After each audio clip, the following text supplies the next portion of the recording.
কি টাকার খেলা খেলছে, বিদেশি টাকা নিয়ে আইসা, হ্যাঁ, হ্যাঁ, ভিন দেশি অর্থায়ন নিয়ে নির্বাচনে জিততে চাইছিল। টাকার হরিলুট, জায়গায় জায়গায় লক্ষ লক্ষ কোটি কোটি টাকা নিয়ে ধরা খাচ্ছে, দেখছেন না আপনারা? তো এগুলো চলবে। তো যাই হোক, এগুলোতে আবার তারা ইনকাম করছিল গুপ্ত থাইকা, গুপ্ত থাইকা। এখন তো এই গুপ্তদের রূপ প্রকাশ পেয়ে। আচ্ছা, লাল সবুজকে ভালোবাসতে ইন্ডিয়ান হওয়া লাগে, নাকি বাংলাদেশি হলেই লাল সবুজকে ভালোবাসা যায়? তেমনি বাংলাদেশকে যারা ঘৃণা করে তারা ওই চাঁদতারা মার্কা হওয়ার জন্য আর বলতে হয় না সে পাকিস্তানি পন্থী কিনা। যাক, বাংলাদেশের পক্ষে কথা বললে নতুন করে গল্প সাজানো শুরু করেছে যে এটা হলো ভারতের ন্যারেটিভ, আর হলো রাজাকারদের ন্যারেটিভ, ওটা পাকিস্তানি না, ওটাই নাকি এখন বাংলাদেশের ন্যারেটিভ। আজকে একটা কথা বলেছি যে আমাদের ব্যারিস্টার ফুয়াদ ভাই মুক্তিযোদ্ধাদের নিয়ে বা শহীদের সংখ্যা নিয়ে যে মুখ ভেঙচে ভেঙচে কথা বলছিলেন, ওই ভিডিওটা আজকে আবার যখন সামনে আসছে না, তখন মনে হচ্ছে যে ব্যারিস্টার ফুয়াদ যে লড়াইয়ের ডাক দিছে, লড়াইয়ের যে ডাক দিছে যে আবার গণ অভ্যুত্থান হবে। তো আমি ব্যারিস্টার ফুয়াদের মুখটা দেখলে তো চাত্রা চাত্রা একটা আভাস পাই। তখন আমার মনে হলো যে তাহলে সেই গণ অভ্যুত্থানে আমি ব্যারিস্টার ফুয়াদের পক্ষের অংশে থাকবো নাকি বিপক্ষের অংশে থাকবো, এইটা। এবং আমার সেই ভিডিওতে অনেক মানুষ বলতেছে, তারেক ভাই আপনাকে অপছন্দ করি, কিন্তু ব্যারিস্টার ফুয়াদকে পকাত করতে আপনার সঙ্গে থাকবো। তো এইটা হলো একটা বাস্তবতা। আজকে সারাদিনটা কেমন গেল? আজকে সারাদিনটা কেমন গেল, একটু আগে ছবি দেখছিলাম যে রাষ্ট্রপতির সঙ্গে প্রধানমন্ত্রীর সৌজন্য সাক্ষাৎ। আমার কাছে ছবিটা অনেক ভালো লাগছিল যে এইটা সাইন অফ আপনার হলো রিকনসিলেশন, এটা সম্প্রীতির, এটা একটা সম্প্রীতির সাইন, চিহ্ন, সম্প্রীতির চিহ্ন, রাজনৈতিক সম্প্রীতির চিহ্ন। কেন বলছি যে খুব খুব করে চেয়েছিল একটা অংশ যে রাষ্ট্রপতি শাহাবুদ্দিন সাহেব তিনি যেন এই শপথটা না পড়ান, অন্য কেউ। কিন্তু বিএনপি তাকেই পছন্দ করেছে, তাকেই চুজ করেছে। এবং যখন শপথ পড়ানো হচ্ছিল, শাহাবুদ্দিন চুপ্পু, শাহাবুদ্দিন সাহেব রাষ্ট্রপতি, আমাদের মহামান্য রাষ্ট্রপতি, তিনি যখন শপথ পড়াচ্ছিলেন, তখন আমি যখন আমাদের প্রধানমন্ত্রীকে শপথ পড়াচ্ছিলেন, তখন আমার চোখ দিয়ে জাস্ট দু ফোঁটা পানি গড়িয়ে পড়েছে যে এইটা এরকম না হয়ে রাগ, জিদ, ক্ষোভ থেকে অন্যরকম হতে পারত যে না, তিনি শপথ পড়াবেন না, বাট তারা শপথ পড়ছেন। এবং মবতন্ত্র, সন্ত্রাস, লুটপাট, এগুলো থেকে বাংলাদেশের মানুষ মুক্তি পাচ্ছে। ওই রিজিমটা শেষ হয়ে আমাদের গণতন্ত্রের পথে যাত্রার, এখানে সব দল অংশগ্রহণ করেনি, তারপরেও যাত্রাটা শুরু হচ্ছে এবং সেইটা শাহাবুদ্দিন সাহেব মহামান্য রাষ্ট্রপতি তিনি পড়াচ্ছেন। জাস্ট আমার এই সম্প্রীতির বিষয়টা আমাকে খুব মানে আবেগী করে তোলে। তো এইটা আমি আজকে শপথের বিভিন্ন অংশগুলো আজকে আমি বলছি।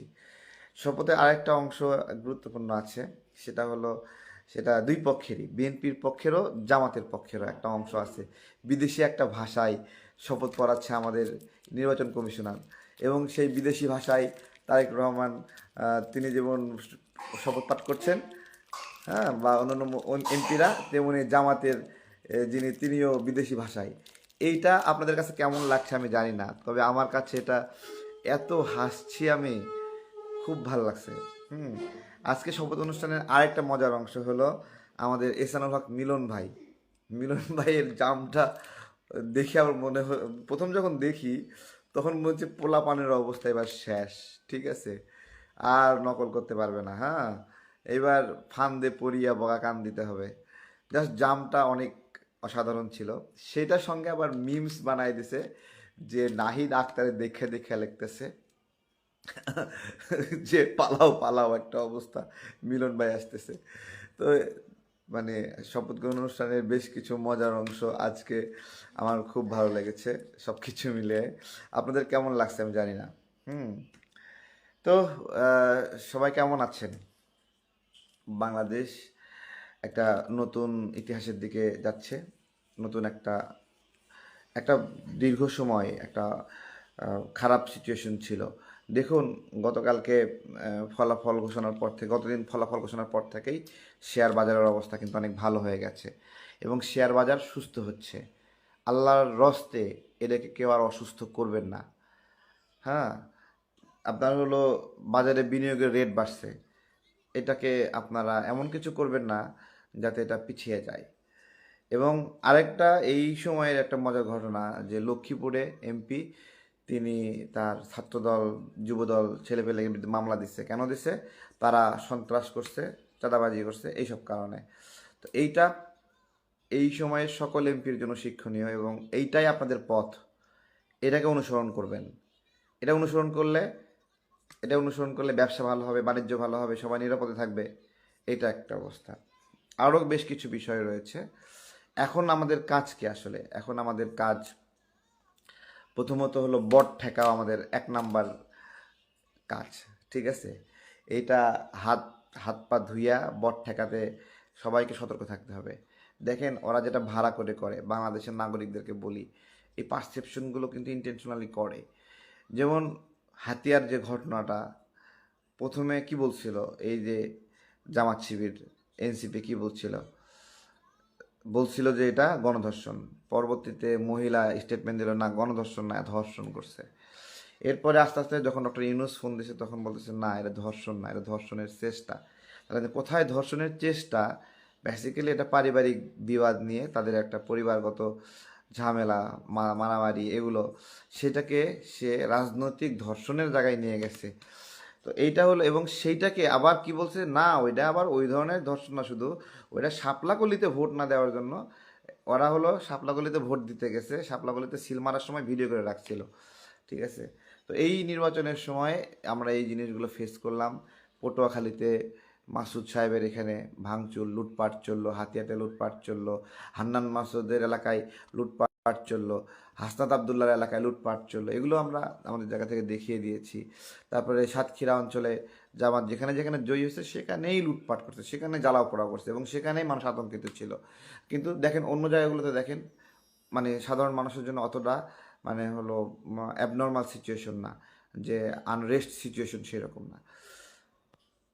ওকে, এই বিষয়গুলো আমার মাথায় ছিল। আপনাদের যদি আর কোনো প্রশ্ন থাকে, ঠিক আছে, তাহলে আপনারা বলেন আর কি বিষয় আছে। তো কেমন আছেন সবাই? আমরা এখন আমরা এখন বট বাহিনীর কিছু গালি পড়ব। ঠিক আছে? এটা লিখছে আব্দুল হিট, তিনি একটা গালি দিয়েছেন। আচ্ছা, তার নামটা পড়লাম। তাহমিদ, হ্যাঁ, মদ খাইছিস নাকি মদ? ঠিক আছে। তারপরে জুয়েল রানা সেটি কমেন্ট করেছে, রুহুল আমিন কমেন্ট করেছে, ঠিক আছে, আলমগীর হোসেন কমেন্ট করেছে, তারপরে হলো জে আর জসিম তালুকদার ভাই কমেন্ট করেছে, সৌরভ হোসাইন ভাই কমেন্ট করেছে, তারপরে আবদুল্লাহ আল মামুন একটা সুন্দর কমেন্ট করেছে। ঠিক আছে? তো আবু তাহের পাটোয়ারি ভাই, আরিফ তিনি কমেন্ট করেছে। আজকে আমাদের ছাত্রদল, যুবদল, বিএনপি সকল ভাই বন্ধু, রাজনৈতিক সহযোদ্ধা সবাইকে বলবো, আপনাদের হাতে যে দায়িত্বটা আসছে এটা আমানত। এই আমানতটা কাউকে জুলুমের জন্য ব্যবহার করবেন না। আওয়ামী লীগের লোক দুইটা জয় বাংলা বলবে আর আপনি যাই হুই হুই করে সেখানে মারতে যাবেন, এই কাজটা, এই পাগলামিটা আপনাদেরকে যেন না দেখি। ঠিক আছে? ভাই হিসেবে দাবি, এটা করবেন না, এই পাগলামি করা যাবে না। ঠিক আছে? হ্যাঁ, এটা এইগুলো পিছনে যাওয়া যাবে না। এবং সামনের যে নির্বাচন, এই নির্বাচনে আওয়ামী লীগকে দরকার, বাংলাদেশের জন্য দরকার, বাংলাদেশের জন্য আওয়ামী লীগকে দরকার। ঠিক আছে? এবং এইটা হবে, এটা হতে হবে। এটা যদি হয় তাহলে দেশের জন্য ভালো হবে। ঠিক আছে? দেশের জন্য ভালো হবে। না হলে দেখছেন না কি টাকার খেলা খেলছে, বিদেশি টাকা নিয়ে আইসা, হ্যাঁ, হ্যাঁ, ভিন দেশি অর্থায়ন নিয়ে নির্বাচনে জিততে চাইছিল, টাকার হরিলুট, জায়গায় জায়গায় লক্ষ লক্ষ কোটি কোটি টাকা নিয়ে ধরা খাচ্ছে। দেখছেন না আপনারা? তো এগুলো চলবে। তো যাই হোক, এগুলোতে আবার তারা ইনকাম করছিল গুপ্ত থাইকা। এখন তো এই গুপ্তদের রূপ প্রকাশ পেয়ে গেছে। সুতরাং ব্যবসা বাণিজ্য, তারপরে রিক্রুটমেন্ট, এইসব বিষয়ে এই গুপ্তদের থেকে সাবধান থাকতে হবে। একটা ইনফরমেশন বলি, এই গুপ্তরা কতখানি দেখেন এগোইছে। পোস্টাল ব্যালট যে আছে না, পোস্টাল ব্যালট, এই পোস্টাল ব্যালটে কিন্তু এই গুপ্তরা বেশি ভোট দিছে। কিভাবে দিল? একসাথে কতগুলো ব্যালেট বিভিন্ন জায়গায় পাওয়া গেছে, আপনারা দেখেননি? এই চুরিগুলো করছে। যেখানেই নিয়ন্ত্রণ নাই, যেখানেই গোপনে কাজ করার সুযোগ, সেখানেই এই গুপ্তরা হলো পারফেক্ট, একবারে পারফেক্ট। তো ভালো থাকেন সবাই, আজকের মতো বিদায় নিচ্ছি। আবারও ধন্যবাদ জানাচ্ছি মাননীয় প্রধানমন্ত্রী, মাননীয় মহামান্য রাষ্ট্রপতি। হ্যাঁ, আপনারা সুন্দরভাবে এই শপথ গ্রহণের অনুষ্ঠানটা শেষ করেছেন এবং সুন্দর বাংলাদেশের জন্য একটা গতি শুরু করেছেন, এবং এই সুন্দর বাংলাদেশ আর থামানো যাবে না। হ্যাঁ, সবাই মিলে দায়িত্ব নিয়ে এই বড়দেরকে ঠেকাতে হবে। এরা যে নোংরা কথা বলে, সবাই গিয়ে বলবেন, তুমি এই নোংরা কথাটা কেন বলো? তোমার মা তোমাকে এটা শিখাইছে নাকি তোমার মগবাজার থেকে যে হাদিসগুলো পড়াইছে? হ্যাঁ, মৌদুদি সাহেবের হাদিসে এগুলো লেখা আছে, কেন এগুলো করছো? একজন একটু আগেই আমি দেখাচ্ছি, দেখাবো, এটা থাক দেখাই না, দেখালে এগুলো বহুত দেখাইছি। ফোন দিয়ে সে এক জামাতি ফোন দিয়ে তার অনেক মানে আকাঙ্ক্ষা, সে আমার বোনকে তার লাগবে, আমার মাকে লাগবে, কি করবে? তাদের সাথে সে মানে অন্যায় কিছু করতে চায়। তো এগুলো নাখাস্তা ভাষায় সমানে সমানে বলতেছে, এবং এমনভাবে বলতেছে যে মানুষ মানে হলো সেক্সুয়াল মানে বিষয়ে যখন ইরোটিক হয়ে ওঠে এবং সেই সময় যে পাগল হয়ে ওঠে, সেই রকম সে হন্যে হয়ে আমার মা এবং বোন, আমার পরিবারের সদস্যদেরকে সেইভাবে গালি দিচ্ছে। ঠিক আছে? তো এই সকল, এই যে অসুস্থতা, এই যে জাতিগতভাবে জামাতের যে অসুস্থতা, হ্যাঁ, জাতির অসুস্থতা, এই অসুস্থতা থেকে ওরা কিভাবে রক্ষা পাবে? ওদের নিজেদের মা বোনরাই ওদের কাছে নিরাপদ না যদি এই রকম চলতে থাকে। ও আজকে আমাকে দুটো বলতেছে না, ও তো এটা অভ্যস্ত হয়ে যাচ্ছে, ওর বউকে গিয়ে বলবে, ওর মাকে গিয়ে বলবে, তাই না? তো এই বিষয়গুলো আর কি। তো ভালো থাকবেন ইনশাল্লাহ, বিপদে আপদে নক করবেন, বিপদে আপদে সবাই নক করবেন। আজকে যারা আমার কষ্ট করে ভিডিওটা দেখেছেন তাদের জন্য একটা উপহার আছে, উপহারটা একটু বলি। উপহারটা হলো, আমার আগের নাম্বারটা তো নষ্ট করে দিয়েছে, আমার যোগাযোগের জন্য আলাদা একটা নাম্বার আছে,